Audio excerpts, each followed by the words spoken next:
Okay, Titanus Shimo. What do we know about it? Based off of YouTube, it's a big-breasted anime character, which is pretty horrifying. I feel like there's more to it. So let's let Goji Center explain it. Leave a like, subscribe to Goji Center. Let's get them to 2 million, damn it, and let's get it going. Okay. Today, the analysis platform will feature a brand new Titan of proportions never seen before, dwarfing Kong, Scar King, Godzilla, and even maybe the current largest Titan in the Monsterverse, Ghidorah. That's right, Shimo has entered the Monsterverse. Make sure you stay warm because things are about to get chilly. Hey, how much does it suck that we haven't even seen Shimo's full body in a clear photo yet, and maybe little distances, but we've seen it in like Playmates toys? Playmates has ruined everything. Like, why do we get to see Shimo first as a $13 little plastic piece of crap and not a trailer? What the hell, man? Coming up, Titanus Shimo Explained. Oh. Shimo is one of those Titans that was more or less leaked long before an official reveal whenever the figure started appearing in stores. But as many of you know, Shimo was actually teased long before any of these leaks confirmed it as an actual Titan in the Monsterverse. Back in 2022, Call of Duty Warzone launched Operation Monarch, featuring a map where players got to interact with Godzilla, shoot Kong in the balls, and witness some really cool Easter eggs throughout the map, including this one. This particular cave art featured Godzilla squaring off against a really large and at the time unknown monster. I played this event. I love the crap out of it. I made a video saying this was malarkey and everyone was dumb. I was like, you guys are so stupid. There's no way that's a kaiju. Why would they show it in a Call of Duty? There's just no chance. And then sure enough, here it is, and I'm just the biggest, wrongest idiot on the planet. Most people speculated this to be a random piece of placeholder artwork, but others suspected this was a new kaiju yet to be released. These suspicions turned out to be true, as rumors of a massive kaiju with crystals on its back began to emerge. Eventually, this would be known as Shimo, the massive and first Titan in the Monsterverse lore. Interestingly, this is yet another example of a franchise introducing their inevitable big white-colored addition to their roster of creatures. Take the Indominus Rex, for example, Ice Age's Rudy, How to Train Your Dragon's Bewilderbeast, just to name a few. Now, in the Monsterverse, we have Shimo. What the hell they do? Why is there so many big white monsters in these movies? They've weaponized albino people.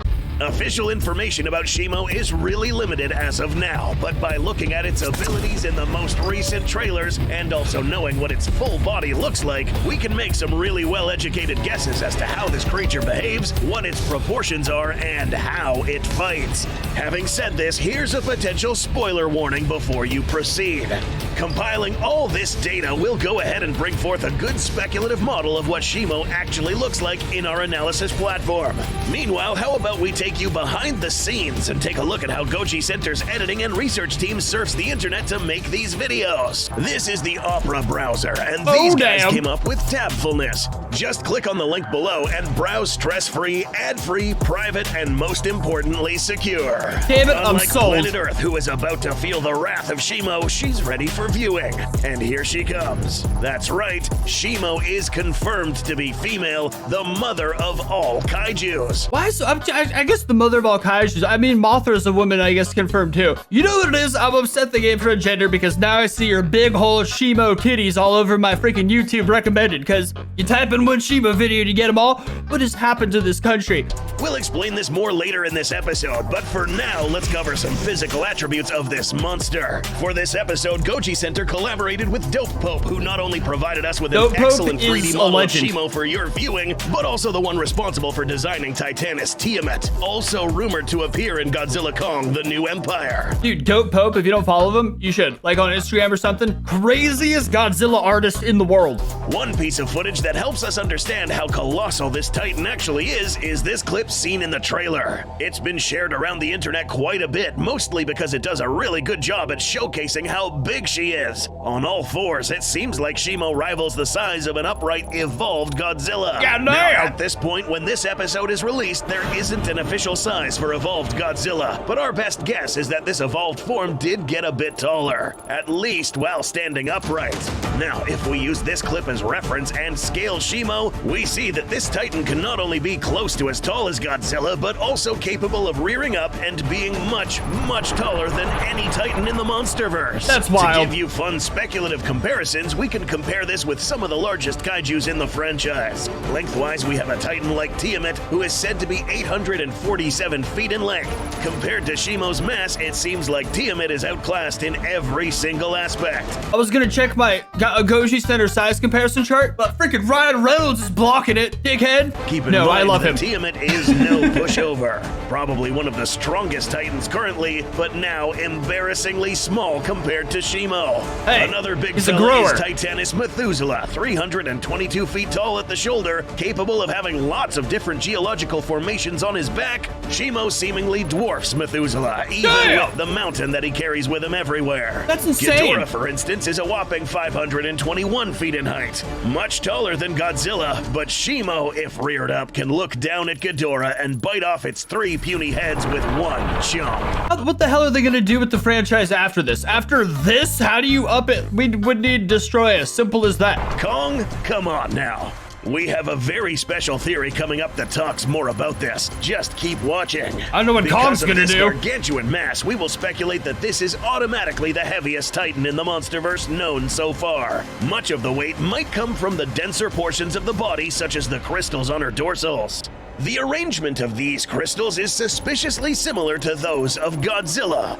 Arranged along her back, coming all the way down to the tail, these could serve a very similar function as Godzilla's dorsal plates. You know what else is suspicious? Evolved Goji and Shimo have the exact same Thagomizer tails. What's that about? Lighting up while powering up its main weapon, or simply serving as an intimidation display as well. In default form, these are a mixture of purple Well, not the and exact blue, same, but we could guess that these can light up to different colors, probably solid blue, purple, or white perhaps, matching its lighter skin, which in conjunction could serve as camouflage in frigid areas. Here, for example, most people will not even see Shimo from afar because her coloration in this clip blends in with the frigid environment You can she's see her surrounded tail. by.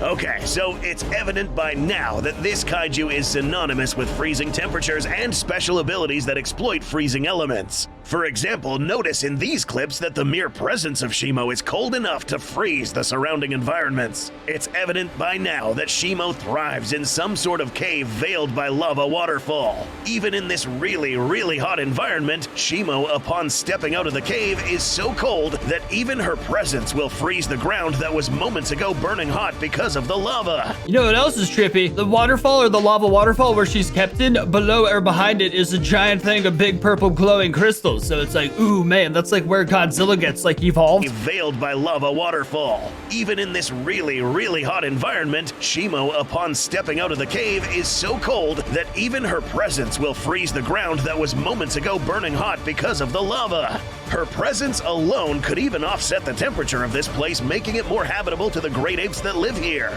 This cold phenomenon is mind-blowing already just by her sitting around.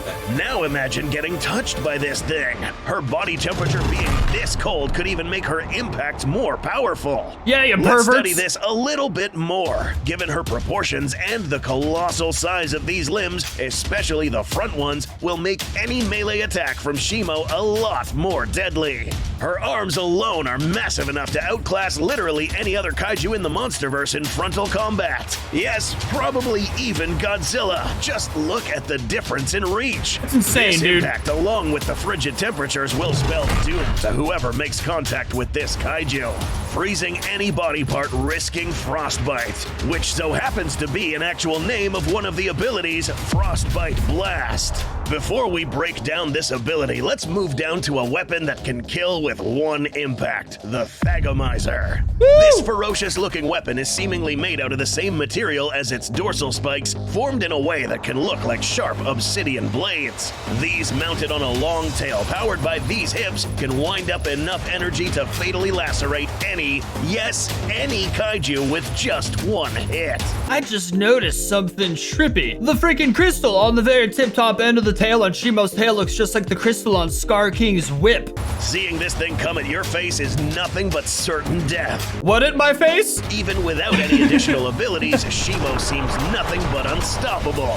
But there's more. In the trailer, we were introduced to Shimo's Frostbite Blast. This clip begins with the trail of a blast that was already fired towards Kong. Kong regains his footing and grabs his axe to see if he can block this shot in the same way as he blocked Godzilla's atomic blast back in GBK. This ability, unlike Godzilla's, cannot be fully absorbed by the axe. Just a little bit, though. However, the cold freezing effects of this Frostbite Blast prove to be too much for Kong, who gets knocked back hundreds of feet while he feels his arm get covered in ice. Appropriately named Frostbite Blast, this ability injures Kong to the point of needing to be equipped with the Beast Glove. This clip showcases his injured arm underneath. Frostbite has the ability of rendering the affected muscles useless, injuring them to the point of permanent damage. So in this film, in order for Kong to continue fighting, he will strongly depend on this apparatus to give him a fighting chance against any kaiju. This dangerous ability comes out of this animal's colossal head and mouth. Proportionally speaking, this animal is technically large enough to potentially grab any of these great apes and easily bite their heads off, and freezing them in the act. Bro. So now that we have a pretty basic understanding on what Shimo can do, let's try to figure out more of the dark side of this Titan, its lore, and its most dangerous ability. I am a little concerned about its shoulders. For those of you who don't know, they gave Zilla in 1998 specifically humanoid shoulders to try to make it appear sexy to the audience. It was a big backlash thing. A lot of people weren't happy about it. And this thing has kind of humanoid shoulders. I don't think they're trying to make it sexy, but I don't think the fan base needs help with that. You sick bastards. The synopsis of Godzilla Kong: The New Empire reads that both Godzilla and Kong face a colossal threat hidden within the planet, challenging their existence and the survival of the human race. Damn. Now that we know who Shimo is and what she's capable of, this synopsis makes total sense now.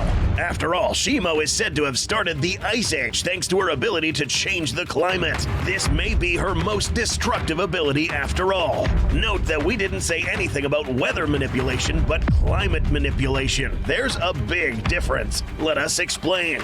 The term weather refers to short-term atmospheric conditions. Examples of this are rainy days, occasional snow that falls during the winter, hail, thunderstorms, sunny days, etc. Climate, however, refers to weather patterns by region. For instance, if you live in Florida, you're probably accustomed to predominantly warm climates. Those who live relatively closer to the poles will experience fresh climates year-round. The thing is, Shimo here has the ability of changing climates, and this is a huge deal. Remember, something capable of starting ice ages can manipulate the atmosphere in a given area to turn cold. Rio de Janeiro, for example, lies within a tropical climate. Temperatures are fairly warm year-round. Summer down here falls between December and January, while winter runs through June to August. Enter Shimo to the equation, and she can potentially switch things up permanently. Not just here, but around the globe. That's right. This is what the synopsis means when it says challenging the survival of the human race. How? Can't we just put coats on and be fine with a little bit of ice? No. Frigid climates like the ones seen in the Ice Age will completely change up the dynamics of human survival around the world.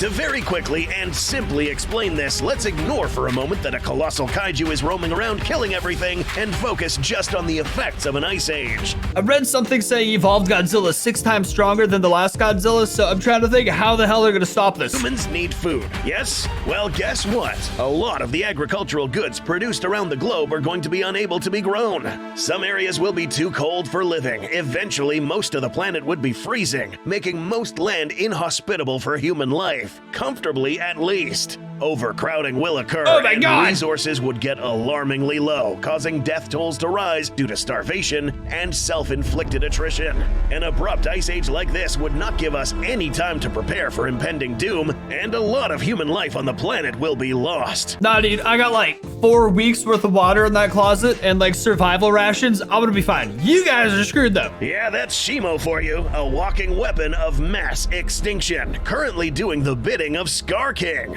Oh yeah, this brings us to some of the deep lore we promised to explain. This monster, as powerful as it is controlled by Scar King, or is by one way or another under the influence of this great ape.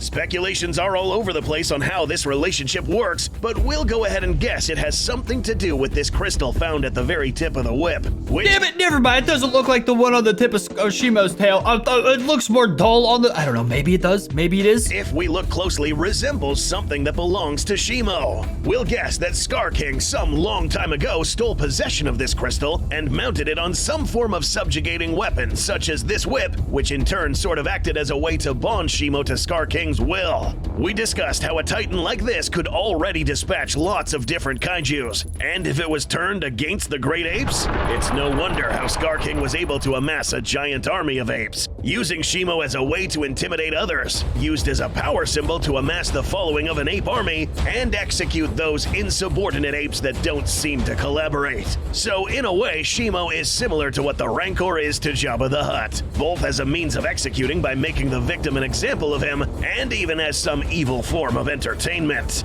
That green chick was pretty hot. Can this link be broken though? If we're speculating that Shimo is under the control of Scar King, would it be possible that Shimo can be in some way liberated?